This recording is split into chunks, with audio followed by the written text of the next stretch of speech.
Kisah-kisah yang akan saya bawakan di video kali ini sungguh ajaib dan bikin terkesima.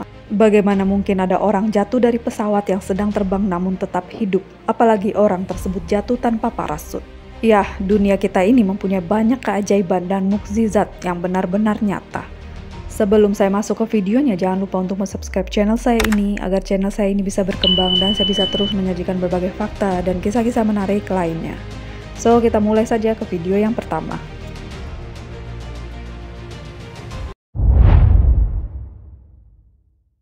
Tunawisma Malang berumur 46 tahun ini adalah korban dari tabrak lari di mana ia langsung dilarikan ke rumah sakit oleh para medis. Setelah keluar dan dalam perjalanan kembali ke kemahnya, lagi-lagi dia ditabrak namun bukan oleh mobil, melainkan sebuah kereta api sampai ia terhempas jatuh ke dalam sungai. Ia kembali lagi ke rumah sakit hanya dalam selang waktu 7 jam setelah ditabrak mobil.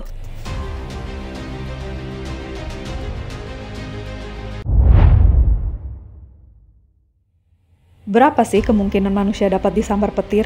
Jarang sekali. Roy Sullivan, seorang penjaga hutan di Virginia, tersambar petir sebanyak 7 kali dan mampu bertahan hidup dari tiap kejadian. Efek yang didapat beragam seperti kehilangan kuku, alis, rambut terbakar, dan dada menjadi gosong.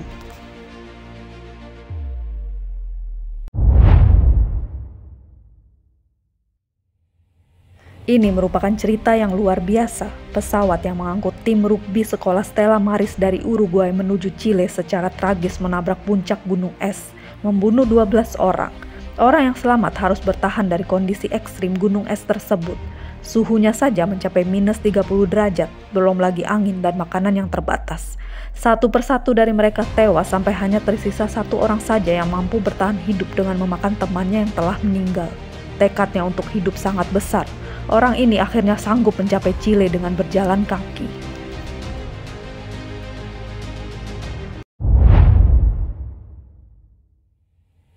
Anatoly Bugorski bekerja sebagai periset di Institusi Energi Fisika di Protvino, Rusia.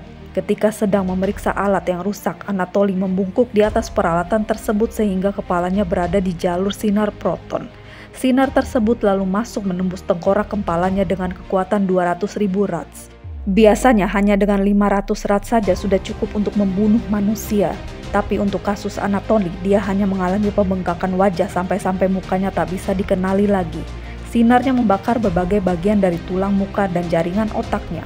Meski begitu, ia tetap selamat, sembuh dan mulai bekerja lagi.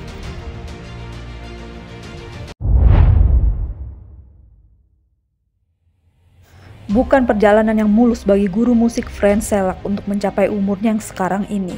Saat dia baru berumur 33 tahun, kereta yang ia tumpangi keluar dari relnya dan masuk ke sungai es, namun ia selamat. Tahun depannya tidak lebih beruntung. Ia sedang terbang dari Kroasia ketika pintu pesawat tersebut tiba-tiba jebol dan meniup Franz keluar. Percaya atau tidak, Franz tetap selamat setelah mendarat di tumpukan jerami. Ternyata penderitanya belum berakhir. 3 tahun kemudian, dia naik sebuah bis. Tapi bis tersebut jatuh masuk ke sungai dan menewaskan 4 penumpang yang tentu saja Franz bukan salah satunya. Sudah cukup? Belum. Saat Franz berusia 41 tahun, tangki bensin mobilnya tiba-tiba meledak tapi Franz tetap selamat. Kejadian yang sama terulang lagi 3 tahun kemudian. Setidaknya Franz dapat hidup tenang selama 20 tahun sebelum akhirnya terlibat lagi dalam kecelakaan bis dan ledakan mobil.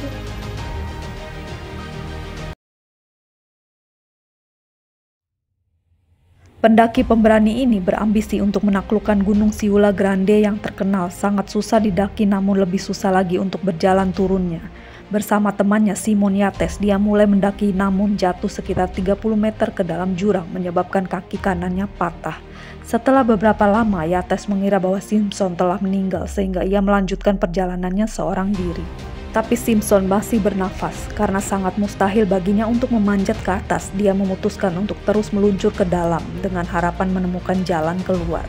Dan benar saja, ia berhasil kembali ke base camp setelah berjalan selama 3 hari tanpa makan atau minum dengan kondisi kakinya yang patah.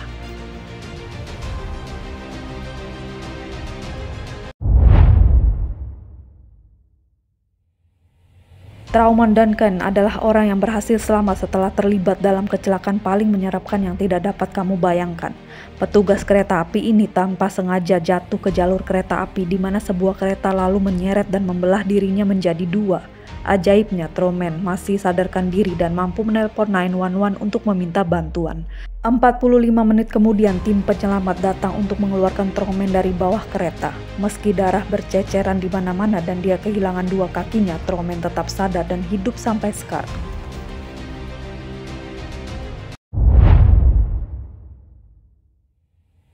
Aaron Ralston sedang menjelajahi ngarai Utah ketika batu besar berbobot 360 kg jatuh dan menghimpit lengannya. Dalam keputusasaannya setelah terjebak selama 5 hari tanpa makan dan minuman, Aaron memutuskan untuk memotong lengannya sendiri. Masalahnya yang bikin tambah menyeramkan adalah metodenya. Aaron memukul-mukul tangannya dengan batu sampai tulangnya patah. Lalu ia menggunakan pisau sakunya yang tumpul untuk memotong urat dan otot tangan yang terjebak. Akhirnya ia bebas dan mampu kembali ke mobilnya.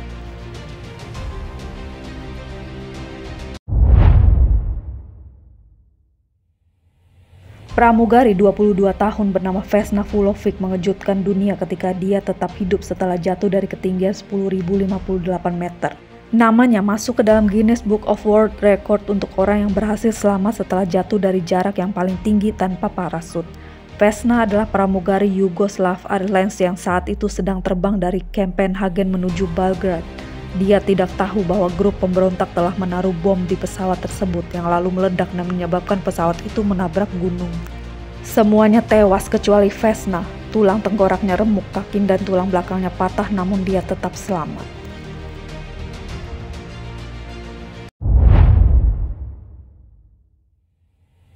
Mauro Prosperi mengikuti sebuah kompetisi maraton di tahun 1994. Kompetisi ini sendiri terbilang sangat ekstrim karena durasinya yang selama 6 hari dan jarak yang ditempuh sepanjang 250 km. Terlebih lagi maratonnya dilakukan di Gurun Sahara. Mauro menjadi tersesat dan kehilangan arah setelah badai pasir besar datang. Begitu sadar bahwa ia tersesat, hal pertama yang ia lakukan adalah buang air kecil di botol airnya mumpung ia belum mengalami dehidrasi sehingga urinnya masih dapat diminum. Setelah berjalan beberapa hari seorang diri di gurun pasir, dia menemukan sebuah masjid kosong yang dijadikan tempatnya berlindung. Dia bertahan hidup dengan memotong kawanan kelelawar yang ia temukan dan meminum darahnya. Lalu ia kembali berjalan menyusuri gurun dan memakan mentah-mentah ular atau kadal yang ia temui. Ia akhirnya sampai di Algeria melenceng 291 km dari jalur maratonnya.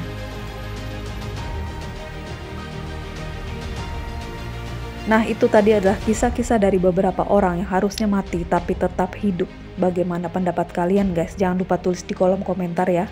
Sekian dulu video dari saya. See you in my next video. Thank you for watching.